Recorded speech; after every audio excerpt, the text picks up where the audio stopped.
Sepertinya Muhaimin Iskandar berusaha mencari cantolan di Prabowo Subianto. Bukan di Jokowi tapi di Prabowo Subianto. Maka kemudian muktamar tidak ada. Sementara NU mungkin karena kalah lobby di Prabowo lalu tetap menggunakan Istana Lama.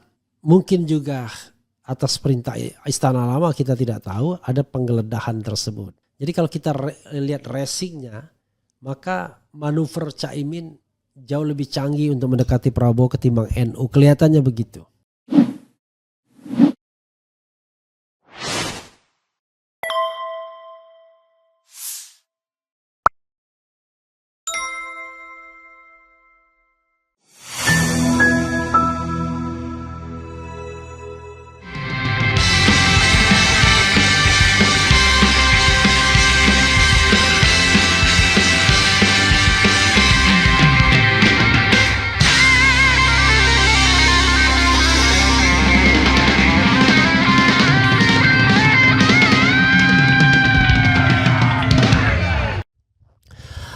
Assalamualaikum warahmatullahi wabarakatuh.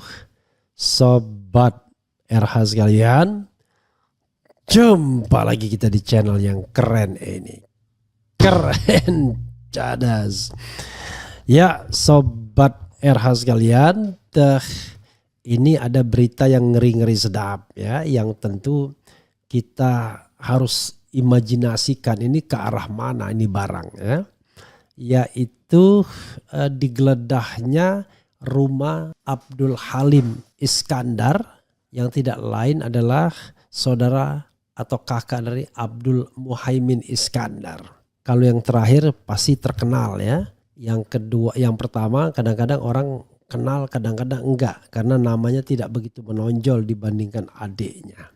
Tapi soalnya Sobat era sekalian, ini ada penggeledahan di rumah Abdul Halim Iskandar yang tidak lain adalah Menteri PDDT, yaitu Menteri Pengentasan desa tertinggal dan terluar ya, dan daerah terluar. Coba kita lihat ya apa yang terjadi ya. Oke Sobat era sekalian, nah ini geledah rumah Mendes PDTT. KPK sita uang tunai dan bukti elektronik ya. Coba kita bacakan ya salah satu beritanya. Mirip benar sama Muhaimin Iskandar mukanya.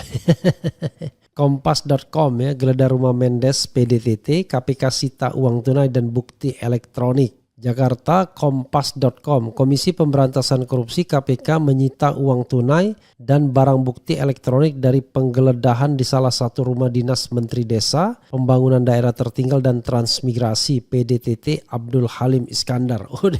Transmigrasi ternyata masih di sini ya, masih ada urusan transmigrasi ya. Juru bicara KPK Tessa Mahardika Sugiarto mengatakan penggeledahan dilakukan penyidik terkait dugaan kasus korupsi pengurusan dana hibah untuk kelompok masyarakat Pokmas dari APBD Provinsi Jawa Timur 2019-2022. Dari penggeledahan tersebut penyidik melakukan penyitaan berupa uang tunai dan barang bukti elektronik, kata Tessa dalam keterangannya. Tessa mengatakan KPK melakukan penggeledahan di salah satu rumah dinas Mendes di wilayah Jakarta Selatan pada 6 September 2024 lalu.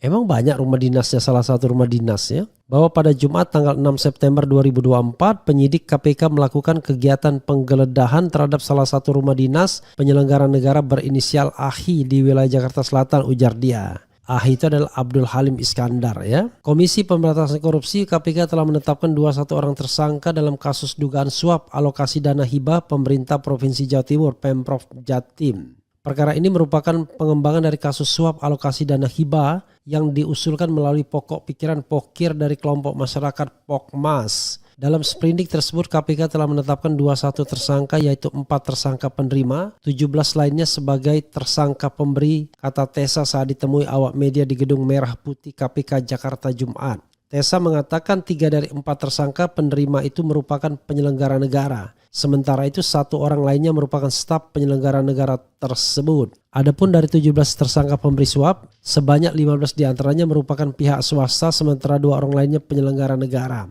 Mengenai nama tersangka dan perbuatan melawan hukum yang dilakukan para tersangka akan disampaikan kepada teman-teman media pada waktunya bila mana penyidikan dianggap telah cukup, ujar Tessa. Ya, sahabat era sekalian, kita tidak tahu ya ada agenda apa sehingga penggerebekan atau geledah itu dilakukan di rumah dinas Abdul Halim Iskandar ya, Menteri PDTT ya, Menteri Desa Tertinggal dan Transmigrasi ya.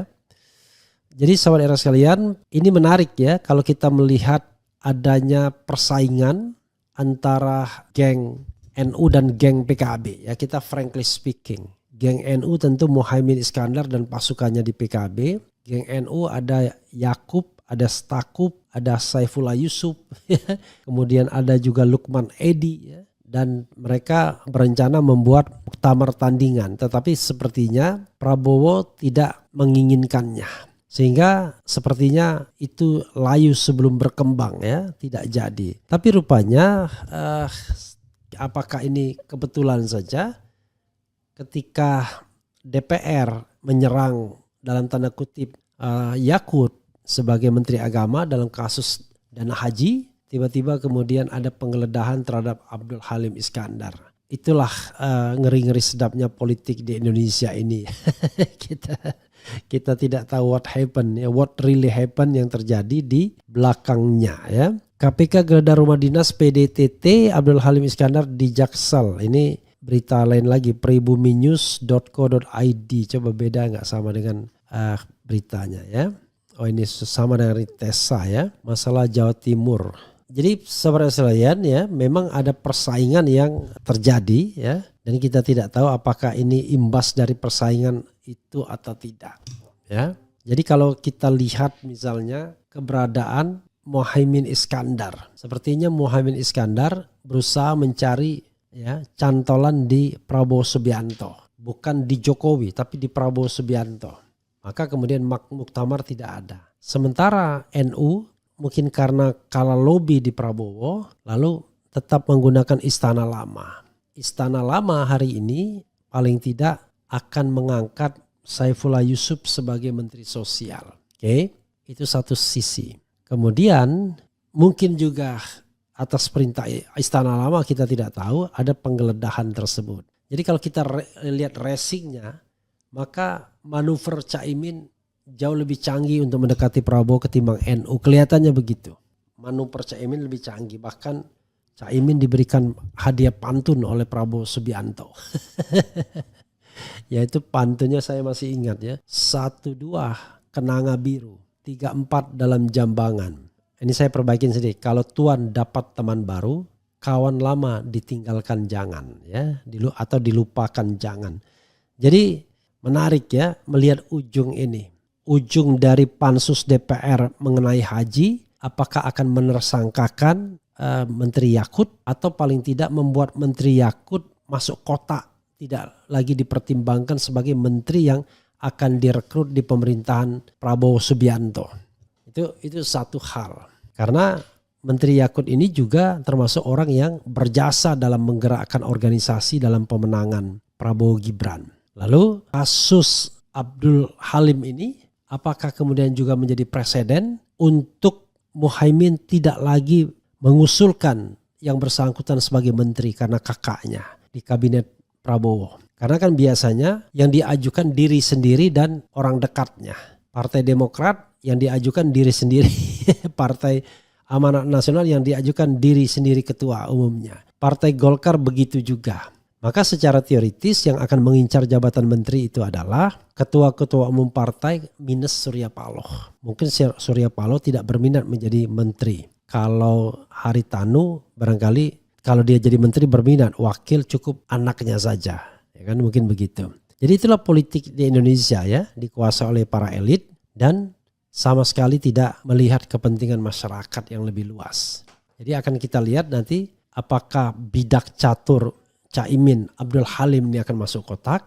Apakah bidak catur dari NU yaitu Yakut itu akan juga masuk kotak, sama-sama masuk kotak ya. Karena persaingan seru di antara mereka. Nanti kita lihat ujungnya kemana ya. Apakah ujungnya kemudian ke Hovifah juga. Tapi Hovifah sama Abdul Halim beda ya. Beda jurusan ya. Karena Hovifah juga pendukung Prabowo Subianto. Dan siapa bilang Istana Baru dan Istana Lama tidak pecah? Kasus NU ini ya memperlihatkan bahwa ada preferensi yang terjadi akhir-akhir ini. Yaitu Istana Baru preferensinya ke Caimin. Apa tindakannya? Pantun oleh Prabowo di dalam Rapimnas. Kemudian pengesahan muktamar Caimin, ya Caimin tetap menjadi ketua umum PKB sehingga menghalangi terjadinya muktamar tandingan. Itu tindakan Istana Baru terhadap PKB dan Caimin. Nah, tindakan Istana Lama, pengangkatan Saifullah Yusuf ya yang notabene NU juga, notabene ingin mengambil alih kepemimpinan PKB, dan yang kedua adalah penggeledahan Abdul Halim Iskandar ini. Seru ya permainan. Apakah ini koinsidensi, apakah ini by design? Ya itulah, politik itu harus kita lihatnya dari panggung belakang dengan menghubungkan satu fenomena dan fenomena lainnya. Kita akan lihat nanti bagaimana ujung dari permainan ini. Ya itu ya Sobat RH sekalian. Coba kita bacakan komentar Sobat RH sekalian ya. Suka-suka mereka lah apa maunya. Bang, apakah ada kasus yang lebih besar dari yang terpapar? Pasti ada ya. Persoalannya nanti apakah itu mampu dikapitalisasi atau tidak ya. Coba sekali-sekali geledah. Pejabat-pejabat publik itu pasti ada uang cash semua. Jadi Sobat RH sekalian ya. Uang cash itu terutama dalam bentuk mata uang asing ya. Itu dua saja sumbernya. Ya. Dari bisnis atau dari suap, ya kan? Itu saja. Nah, dari bisnis biasanya karena tidak mau terlacak, misalnya pajak dan lain sebagainya. Kalau dari suap, ya itu jelas, nggak mungkin suap pakai transfer. Jadi kalau misalnya digeledah ada uang cash dan banyak, itu patut ditanya, Anda bisnis apa sehingga dapat uang cash? Tuh. Tapi kalau nggak ada bisnis, Anda dapat suap dari mana? Sederhana kan? Ngapain simpan uang cash kalau seandainya tidak hasil dari bisnis atau dari suap? Karena memang ada juga bisnis orang nggak mau bayar melalui via bank, maunya uang cash ya. Nah uang cash itu ya mungkin didapatkan dari mekanisme yang nggak benar juga mungkin atau tidak ingin terlacak ya. KPK ini sekarang udah diatur Jokowi untuk melawan lawan politiknya, biadab ya. Pengalian isu Gibran and Kaisang. Ada yang dugaan korupsi yang lebih besar dari keluarga Mulyono. Kenapa malah tidak dikerjakan KPK ya? Klarifikasi aja nggak berani ya. Kemudian Bung Refli, Anies Baswedan idola saya. Jangan don't count me as an idol. Karena saya manusia biasa ya. Nggak mungkin ya kita bisa memenuhi ekspektasi orang ya. Ya, karena itu saya ingin jadi diri sendiri saja. Sulit mencari lembaga pemerintah yang bersih dari korupsi. Pantas masyarakat miskin terus meningkat. Apakah masih ada pemimpin yang punya komitmen memberantas korupsi? Embuh ya. Ya saudara sekalian, itu saja ya sekadar update. Ada fenomena yang menarik ini. Satu sisi Saifullah Yusuf diangkat sebagai Menteri Sosial menggantikan Risma. Padahal waktunya tinggal 39 hari lagi masa pemerintahan ini. Kemudian ada pengesahan muktamar, hasil muktamar Caimin oleh Menteri Hukum dan HAM yang sudah diganti yang merupakan anggota Gerindra. Tapi ada juga pansus haji yang digagas oleh kelompok di DPR yang kemudian membuat susah, membuat terpojok Menteri Agama. Dan Menteri Agama tidak lain adalah adiknya dari Yahya Stakuf. Yahya Stakuf ketua PBNU. PBNU itu ada Saifullah Yusuf, ada Lukman Edy, dan inilah yang menggagas muktamar tandingan yang kemudian tidak direstui oleh Istana Baru sehingga tidak jadi kelihatannya. Itu saja Sobat RH sekalian. Wassalamualaikum warahmatullahi wabarakatuh. Keren, jadas, cia.